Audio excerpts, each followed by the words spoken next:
Ma propre famille m'a envoyé un SMS. Nous avons besoin de prendre nos distances avec toi. S'il te plaît, cesse tout contact avec nous. Pas d'appel, pas de pause pour respirer, juste une phrase glaciale illuminant mon écran comme une fusée de détresse. Je suis restée là, debout dans mon petit appartement, le silence résonnant plus fort que n'importe quelle dispute que nous ayons jamais eue. Et au lieu de supplier, au lieu de m'effondrer, j'ai tapé la réponse la plus calme que j'ai jamais écrite. Ils n'avaient aucune idée de ce que ce moment allait leur coûter.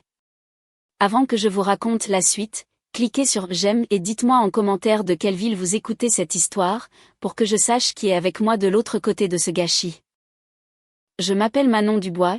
Pour la majeure partie de ma vie, j'ai été le genre de personne à qui l'on confie ses problèmes, comme on tend un manteau en trop, calmement, automatiquement, sans jamais demander si je pouvais porter ce poids. Je travaille au service paix d'une clinique privée ici en ville, un métier fondé sur l'ordre et la précision, deux choses auxquelles je me raccroche depuis des années. Mon appartement reflète cela, un éclairage doux, des plans de travail impeccables, des reçus classés par couleur dans un tiroir qui coince un peu quand le temps est humide. Rien de luxueux, juste stable. Et la stabilité, dans ma famille, a toujours signifié une seule chose, c'est moi qui paie. Ma mère, Isabelle, adore dire que la famille aide la famille. Elle le dit généralement quand elle est debout près de l'évier, un torchon à la main, en faisant ce truc où elle soupire au lieu de finir ses phrases. Mon père, Philippe, préfère des discours plus pointus sur la loyauté et le devoir, disant qu'il ne m'a pas élevé pour que je compte les centimes quand il s'agit du sang. Si sa voix se tend, cela signifie qu'on attend de moi que je règle n'importe quelle facture qui traîne en arrière-plan. Et puis il y a ma sœur, Chloé. Elle a 3 ans de moins que moi, mais elle est bruyante pour toute une vie.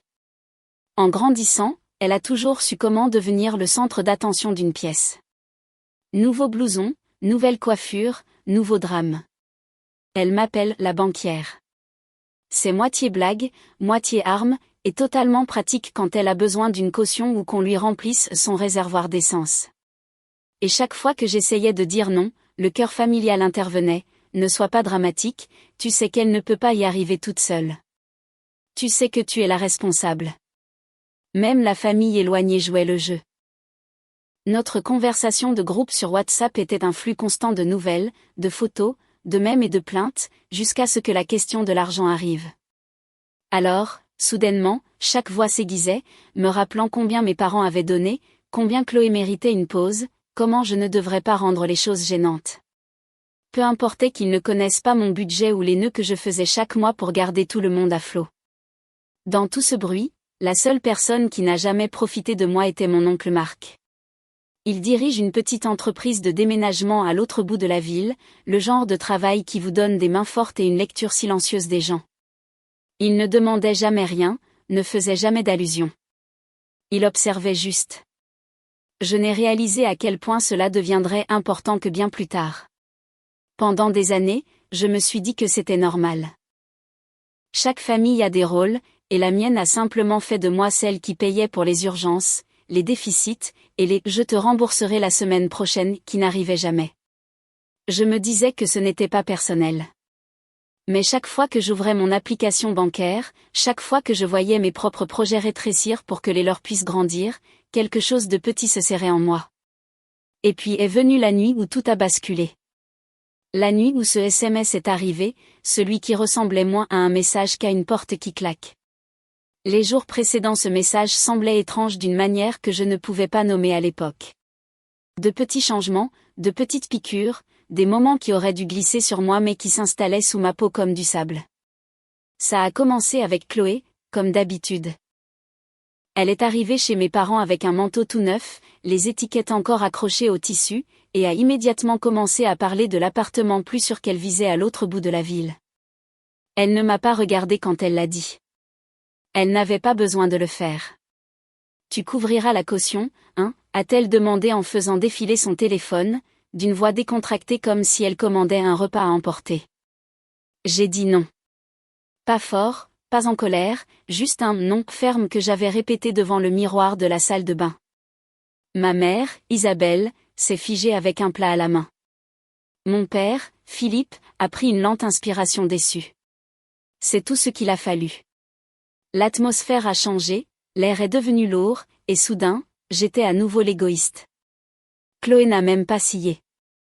Allez, la banquière, a-t-elle dit en souriant comme si elle participait à une blague que je ne comprenais pas.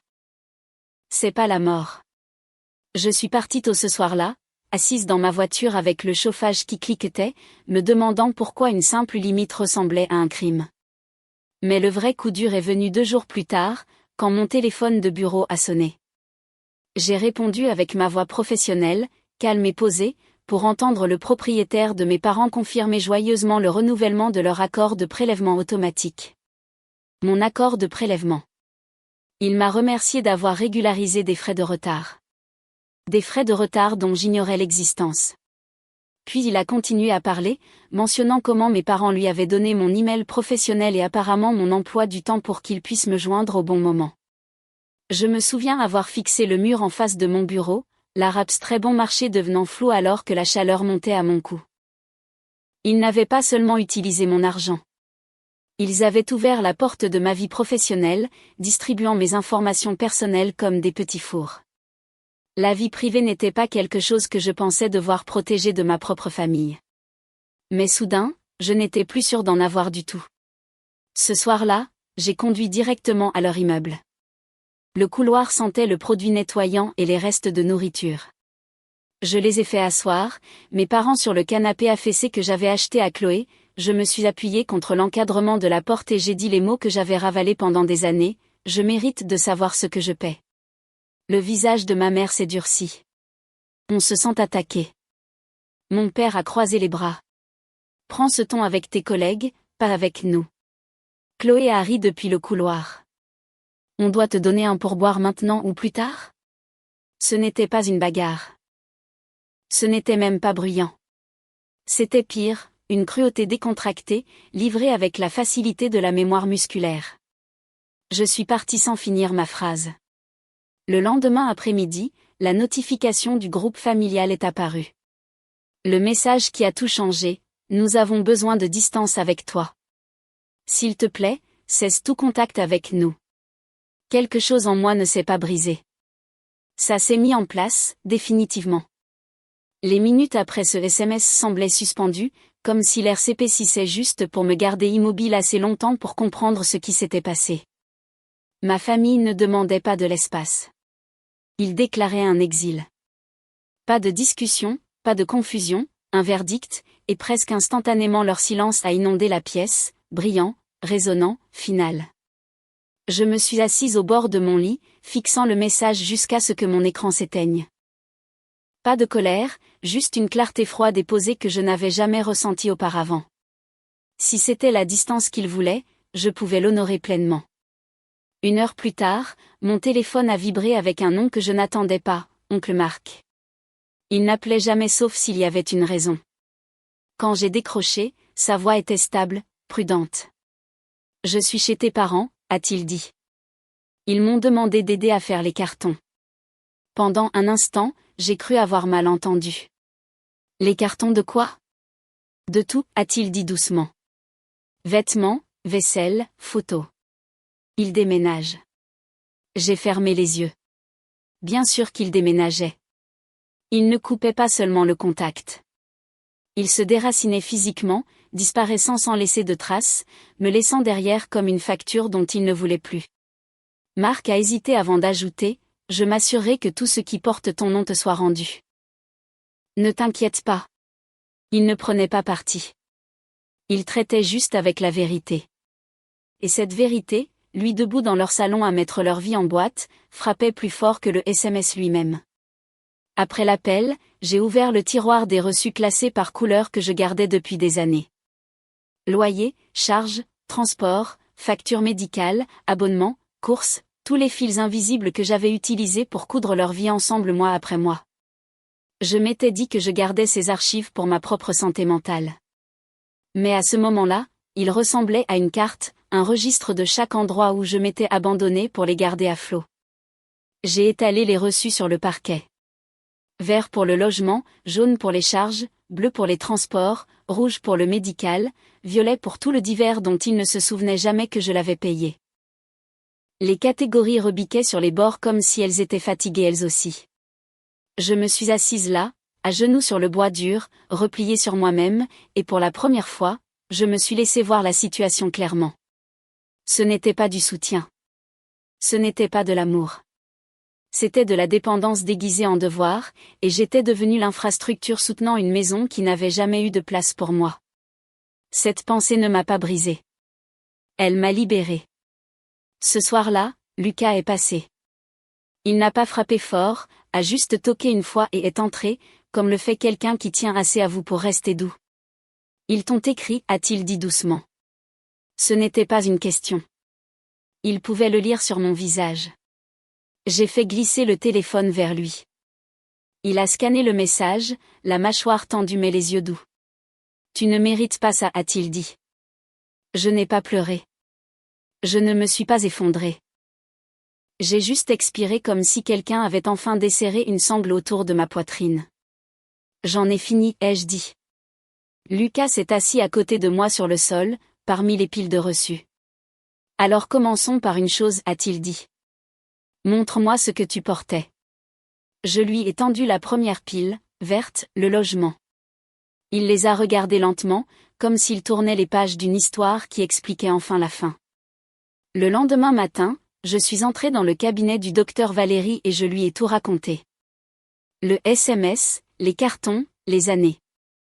Elle a écouté, hoché la tête, et a finalement dit, « Manon, mettre fin à une intrication financière n'est pas un abandon. C'est de l'autopréservation. » Cette phrase était la permission que je ne savais pas que j'attendais. Au moment où j'ai quitté son cabinet, mon esprit était stable. Mes mains ne tremblaient pas.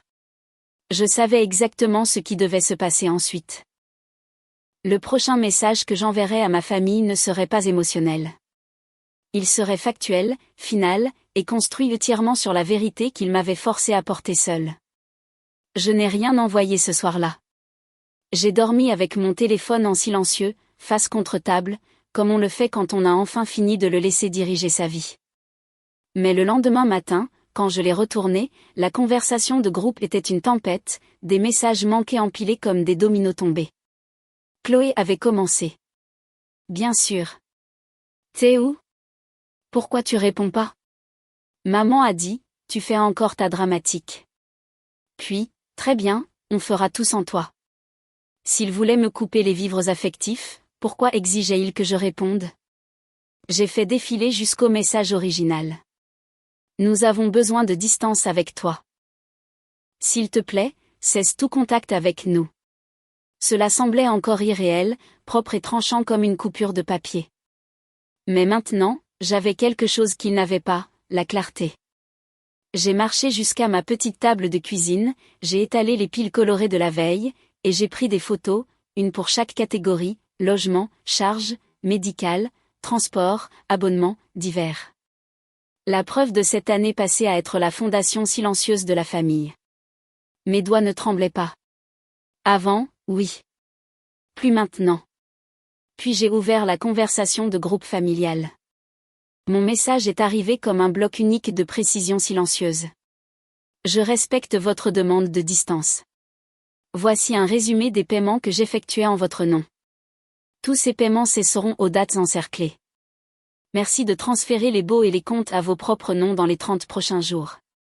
J'ai joint les photos une par une. Envoyer. Envoyer. Envoyer.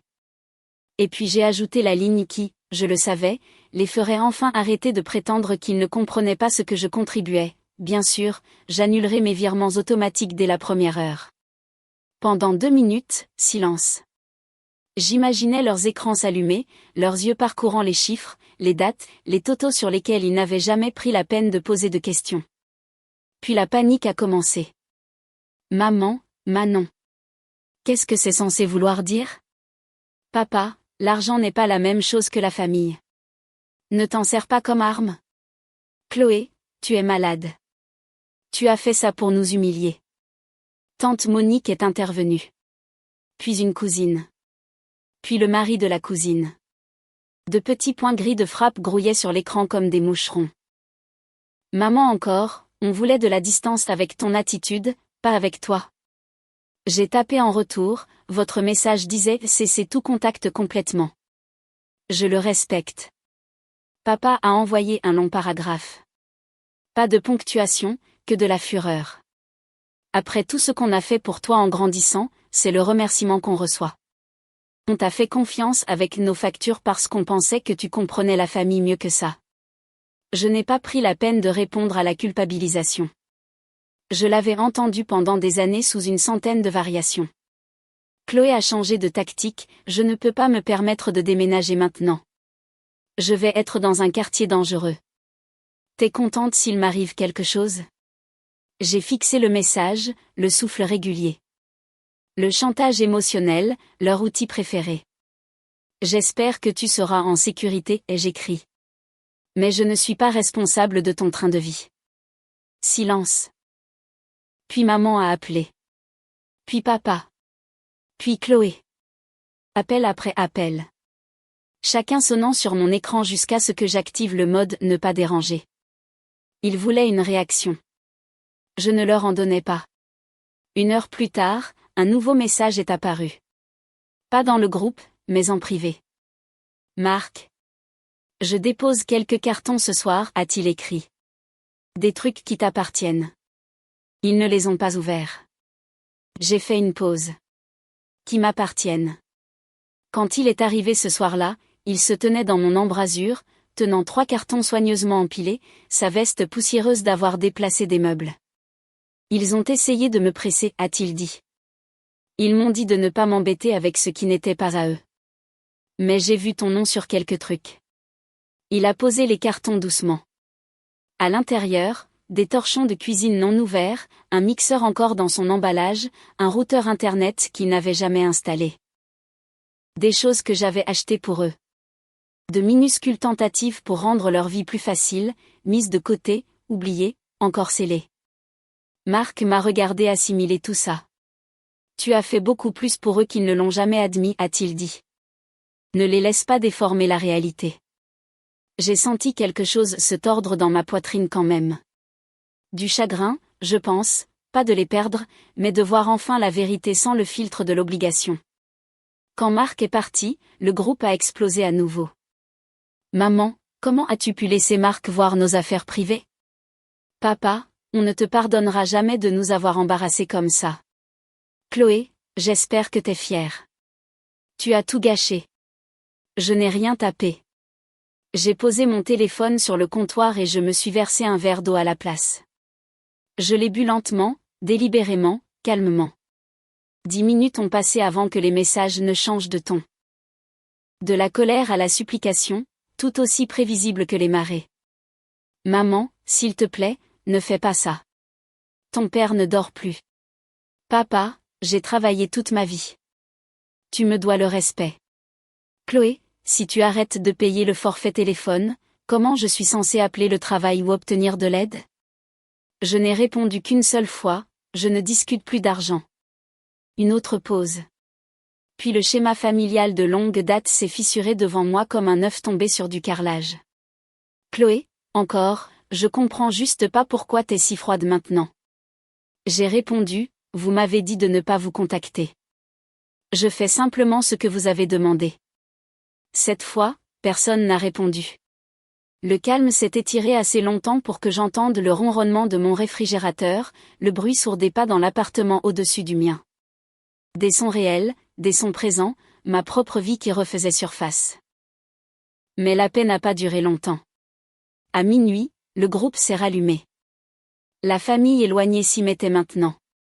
Tante Monique, on n'attendait pas ça de toi, Manon. Cousine Julie, c'est extrême. Tu aurais pu mieux gérer ça. Un autre cousin, la famille fait des sacrifices les uns pour les autres. Pourquoi pas toi? Je n'ai pas répondu. J'ai téléchargé un simple document à la place. Modèle de budget, aide au logement, ressources, numéro de contact pour les fournisseurs d'énergie, des outils généraux pour les aider à tenir sur leurs propres pieds. En bas, j'ai écrit, vous en êtes capable. Vous l'avez toujours été. Aucun bruit n'a suivi, juste une immobilité si complète qu'on aurait dit sortir d'une tempête pour entrer dans un couloir silencieux. Vers 2 heures du matin, Un dernier message est apparu de la part de maman, si tu fais ça, tu es morte pour moi. J'ai fixé la phrase pendant un long moment. Pas parce qu'elle faisait mal, mais parce qu'elle ne faisait pas mal. Je suis désolée que tu ressentes ça, j'écris, et j'ai posé mon téléphone face contre table. Dans l'obscurité de mon appartement, pour la première fois depuis des années, j'ai ressenti quelque chose qui m'effrayait plus que leur colère, le soulagement.